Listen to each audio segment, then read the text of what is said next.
Assalamualaikum warahmatullahi wabarakatuh. Kami dari kelompok 4 dengan anggota Muhammad Iqbal Trinajah, Rizky Wirayuda, Rinda Damayanti, Rini Herlina, Rizky Amelia Putri, Sylvia, Siti Tasya Syafitri, Sri Hidayanti, Saidatul Fitriah, Tri Kirana, Yunika Puspitasari, Wirda, dan Yulia Anggisa Putri akan membahas tentang anatomi dan fisiologi hati, kelenjar empedu, dan pankreas. Hati atau hepar. Hati atau hepar merupakan pusat dari metabolisme seluruh tubuh, merupakan sumber energi sebanyak 20% serta menggunakan 20-25% oksigen darah. Sekitar 300 miliar sel-sel hati, terutama hepatosit, yang jumlahnya kurang lebih 80% merupakan tempat utama metabolisme intermedier. Hepar atau hati adalah organ terbesar yang terletak di sebelah kanan atau rongga abdomen. Pada kondisi hidup, hati berwarna merah tua karena kaya akan persediaan darah. Hepar terbagi menjadi lobus kiri dan lobus kanan yang dipisahkan oleh ligamentum falciforme, di inferior oleh visura yang dinamakan dengan ligamentum teres, dan di posterior oleh visura yang dinamakan ligamentum venosum.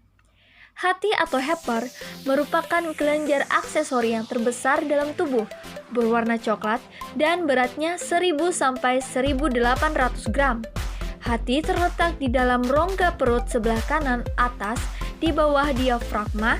Sebagian besar terletak pada regio hipokondria dan regio epagastrium. Pada orang dewasa yang kurus, tepi bawah hati mungkin teraba 1 jari di bawah tepi kosta. Hati dibagi dalam 4 lobus. 1. Lobus sinistra, terletak di sebelah kiri dari bidang median. 2. Lobus dextra, di sebelah kanan dari bidang median. 3. Lobus caudatus, di sebelah bawah bagian ekor. 4. Lobus quadratus, di belakang berbatas dengan pars piloroca, ventricula, dan duodenum superior. Pembuluh darah pada hati meliputi yang pertama arteri hepatika, berfungsi memberikan 1/5 darahnya kepada hati. Darah ini mempunyai kejenuhan oksigen sebanyak 95-100%. Yang kedua, vena porta, berfungsi mengantarkan 4/5 dari darahnya ke hati. Darah ini mempunyai kejenuhan oksigen hanya sebesar 70% sebab beberapa oksigen telah diambil oleh limpa dan usus. Darah vena porta ini membawa kepada hati zat makanan yang telah diabsorpsi oleh mukosa usus halus. Yang ketiga, vena hepatika, yang berfungsi mengembalikan darah dari hati ke vena cava inferior. Sistem pencernaan manusia mencakup beberapa kelenjar ikat, hati, kantung empedu, dan pankreas. Pada bagian sebelah kanan perut manusia terdapat hati. Hati adalah kelenjar terbesar dalam tubuh manusia. Pembuluh darah besar yang memiliki arteri hepatik dan vena portal dengan jumlah darah yang memberikan warna merah tua. Hati menghasilkan banyak zat empedu berupa cairan kehijauan yang memudahkan dalam pencernaan lemak. Empedu yang diproduksi oleh hati disimpan dalam kantong kecil, yaitu kantong empedu, lalu diantarkan melalui saluran empedu. Pankreas merupakan kelenjar panjang yang terletak di bawah hati, juga berkontribusi dalam pencernaan dengan mengeluarkan cairan atau jus pencernaan yang bisa membantu menguraikan pencernaan. Hati dan pankreas berperan penting dalam pencernaan. Hati dan pankreas juga memiliki peranan penting lainnya sebagai tempat penyimpanan cadangan gula dan vitamin. Fungsi hati atau hepar. 1. Fungsi metabolik, yaitu metabolisme asimilasi karbohidrat, lemak, protein, dan vitamin, serta produksi energi. Seluruh monosakarida akan diubah menjadi glukosa dan pengaturan glukosa dalam darah ini terjadi di hati. 2. Fungsi ekskretori, yaitu produksi empedu oleh sel hati bilirubin, kolesterol, garam empedu. 3. Fungsi pertahanan tubuh, yaitu detoksikasi racun siap untuk dikeluarkan, melakukan fagositosis terhadap benda asing langsung membentuk antibodi. 4. Pengaturan dalam peredaran darah berperan membentuk darah dan heparin di hati dan mengalirkan darah ke jantung. 5. Hati membentuk asam empedu terutama dari kolesterol yang membentuk pigmen-pigmen empedu terutama dari hasil perusakan hemoglobin. Jadi, kita akan masuk ke pembahasan materi yang kedua, yaitu kelenjar empedu atau kantung empedu. Yang pertama adalah pengertian. Kandung empedu atau yang disebut dengan vesica velea adalah kantong yang berbentuk buah pir yang terletak pada permukaan visceral. Kandung empedu diliputi oleh peritoneum kecuali bagian yang melekat pada hepar. Terletak pada permukaan bawah hati di antara lobus dextra dan lobus quadratus hati. Kelenjar empedu atau kantung empedu atau kandung empedu dalam bahasa Inggris disebut gallbladder adalah organ berbentuk buah pir yang dapat menyimpan sekitar 50 ml empedu yang dibutuhkan tubuh untuk proses pencernaan. Pada manusia, panjang kantung empedu adalah sekitar 7-10 cm dan berwarna hijau gelap. Bukan karena warna jaringannya, melainkan karena warna cairan empedu yang dikandungnya. Organ ini terhubungkan dengan hati dan usus 12 jari melalui saluran empedu. Lalu selanjutnya kita akan masuk ke pembahasan bagian-bagian dari kelenjar empedu atau kandung empedu. Kelenjar empedu atau kantung empedu terdiri atas yang pertama ada fundus vesica velea, merupakan bagian kandung empedu yang paling akhir setelah corpus vesica velea. Fundus vesica velea berbentuk bulat, biasanya menonjol di bawah tepi inferior hati, berhubungan dengan dinding anterior abdomen setinggi rawan ujung kosta 9 kanan. Yang kedua ada corpus vesica velea, bagian dari kandung empedu yang di dalamnya berisi getah empedu. Getah empedu adalah suatu cairan yang disekresi oleh sel hati sebanyak 500-1000 cc setiap harinya. Sekresinya berjalan terus-menerus, jumlah produksi cairan empedu dapat meningkat pada saat mencerna lemak. Yang ketiga ada leher kandung empedu, merupakan saluran pertama tempat masuknya getah empedu ke badan kandung empedu, lalu berkumpul dan dipekatkan dalam kandung empedu. Yang keempat ada ductus cysticus, panjangnya kurang lebih 3-4 cm, berjalan dari leher kandung empedu dan bersambung dengan ductus hepaticus, membentuk saluran empedu ke duodenum. Yang kelima ada ductus hepaticus, merupakan saluran yang keluar dari leher. Yang keenam ada ductus choledocus, yaitu saluran yang membawa empedu ke duodenum.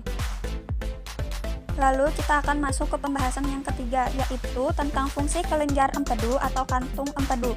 Kelenjar empedu atau kandung empedu memiliki fungsi sebagai tempat menyimpan cairan empedu dan memekatkan cairan empedu yang ada di dalamnya dengan cara mengabsorpsi air dan elektrolit. Cairan empedu ini adalah cairan elektrolit yang dihasilkan oleh sel hati. Pada individu normal, cairan empedu mengalir ke kandung empedu pada saat katup Oddi tertutup. Dalam kandung empedu, cairan empedu dipekatkan dengan mengabsorpsi air. Derajat pemekatannya diperlihatkan oleh peningkatan konsentrasi zat-zat padat. Cairan empedu yang dihasilkan oleh hati mengandung 97% air, sedangkan kadar rata-rata air yang terkandung dalam cairan empedu yang telah tersimpan di dalam kandung empedu adalah 89%. Selanjutnya, kita akan masuk ke pembahasan anatomi sekresi empedu. Yang pertama, empedu diproduksi oleh sel-sel hati memasuki kanal likuli empedu yang kemudian menjadi ductus hepatica kanan dan kiri. Yang kedua, ductus hepatica mengatur untuk membentuk ductus hepatic communis kemudian menyatu dengan ductus cysticus dari kandung empedu dan keluar dari hati sebagai ductus empedu communis. Ketiga, ductus empedu communis bersamaan dengan ductus pankreas bermuara di duodenum atau dialihkan untuk penyimpanan di kandung empedu. Bahasan komposisi empedu.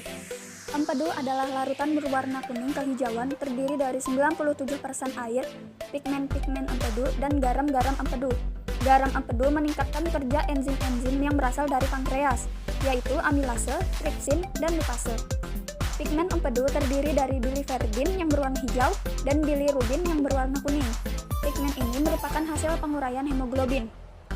Pigmen utama adalah bilirubin yang memberikan warna kuning pada urin dan feses. Yang kedua adalah jaundice atau kekuningan pada jaringan merupakan akibat dari peningkatan bilirubin darah. Ini merupakan indikasi kerusakan hati. Garam empedu terbentuk dari asam empedu yang berikatan dengan kolesterol dan asam amino. Fungsi garam empedu dalam usus halus. Yang pertama adalah emulsifikasi lemak. Garam empedu mengemulsi globulus lemak besar dalam usus halus, kemudian menghasilkan globulus lemak lebih kecil dan area permukaan yang lebih luas untuk kerja enzim. Yang kedua, untuk absorpsi lemak. Garam empedu membantu absorpsi zat terlarut lemak dengan cara memfasilitasi jalurnya menembus membran sel. Yang ketiga, pengeluaran kolesterol dari tubuh. Garam empedu berkaitan dengan kolesterol dan lecitin untuk membentuk agregasi kecil disebut miseli yang dibuang melalui feses. Keempat, kendali pada sekresi dan aliran empedu. Sekresi empedu diatur oleh faktor saraf impuls parasimpatik dan hormon sekretin dan kolesistokinin yang sama dengan mengatur sekresi cairan pankreas. Selanjutnya, materi yang ketiga ialah pankreas. 1. Pengertian pankreas. Pankreas merupakan organ yang lunak, berjalan miring menyilang, dinding posterior abdomen pada regio epigastricum. Pankreas terletak di belakang lambung, terbentang dari duodenum sampai ke limpa. Pankreas merupakan kelenjar eksokrin dan kelenjar endokrin. Kelenjar eksokrin menghasilkan sekret yang mengandung enzim yang dapat menghidrolisis protein, lemak, dan karbohidrat. Sedangkan kelenjar endokrin menghasilkan hormon insulin dan glukagon yang memegang peran penting pada metabolisme karbohidrat. Selanjutnya, bagian-bagian pankreas. Pankreas terdiri dari 1. Kaput pankreas, terbentuk seperti cakram, terletak pada bagian cekung duodenum, meluas ke kiri di belakang arteri dan vena mesenterica superior. Permukaan depan kaput pankreas terbatas dengan kolon, transversum, dan jejunum. Permukaan belakang terbatas dengan V, cava inferior, dectus choledecus, dan vena renalis. Yang kedua, kolom pankreas, merupakan bagian yang mengecil dan menghubungkan kaput pankreas. Bagian ini terletak di depan pangkal, vena porta, dan pangkal arteri mesenterica superior dari aorta. Selanjutnya, yang ketiga, pembuluh darah pada pankreas. 1. Pembuluh darah nadi yang memperdarahi pankreas meliputi A. Arteri pankreatica duodenalis superior, berasal dari arteri. B. Arteri pankreatica duodenalis. C. Arteri pankreatica maius dan caudalis, berasal dari arteri renalis. 2. Pembuluh darah balik hepar meliputi A. Vena pankreatico duodenalis superior yang bermuara ke dalam vena portae. B. Vena pankreatico duodenalis inferior bermuara ke dalam vena mesenterica inferior. C. Vena pankreatica maius dan vena pankreatica caudalis bermuara ke dalam vena lenalis. Selanjutnya yang keempat, kendali sekresi pankreas. Sekresi eksokrin pankreas dipengaruhi oleh aktivitas refleks saraf selama tahap sefalik dan tahap lambung pada sekresi lambung. 1. Sekretin diproduksi oleh sel mukosa duodenum dan diabsorpsi ke dalam darah untuk mencapai pankreas. 2. CCK dipengaruhi oleh sel mukosa duodenum sebagai respon terhadap lemak dan protein separuh tercerna yang masuk dari lambung. Selanjutnya yang keenam, adapun komposisi cairan pankreas. Cairan pankreas mengandung enzim untuk mencerna protein, karbohidrat, dan lemak. 1. Enzim proteolitik pankreas. 2. Lipase pankreas menghidrolisis lemak menjadi asam lemak dari gliserol setelah lemak diemulsi oleh garam-garam empedu. 3. Amilase pankreas menghidrolisis zat tepung yang tidak tercerna oleh amilase salipa menjadi disakarida atau maltosa, sakrosa, dan laktosa. 4. Ribonuklease dan deoksiribonuklease menghidrolisis RNA dan DNA menjadi blok-blok pembentuk nukleotidanya. Selanjutnya yang keenam, adapun fungsi pankreas. Beberapa fungsi dari pankreas adalah 1. Fungsi eksokrin. Kelenjar eksokrin adalah kelenjar yang mengeluarkan produknya melalui suatu saluran menuju ke permukaan tubuh atau jaringan lain di dalam tubuh. Contohnya adalah kelenjar air liur, kelenjar keringat, dan kelenjar saluran cerna. 2. Fungsi endokrin. Fungsi kelenjar endokrin pada pankreas adalah mengeluarkan hormon, yaitu hormon insulin dan hormon glukagon. Kedua hormon ini berperan dalam mengatur kadar glukosa dalam darah. Sekian paparan materi anatomi dan fisiologi hati, kelenjar empedu, dan pankreas. Semoga dapat bermanfaat. Salah hilap. Wassalamualaikum warahmatullahi wabarakatuh.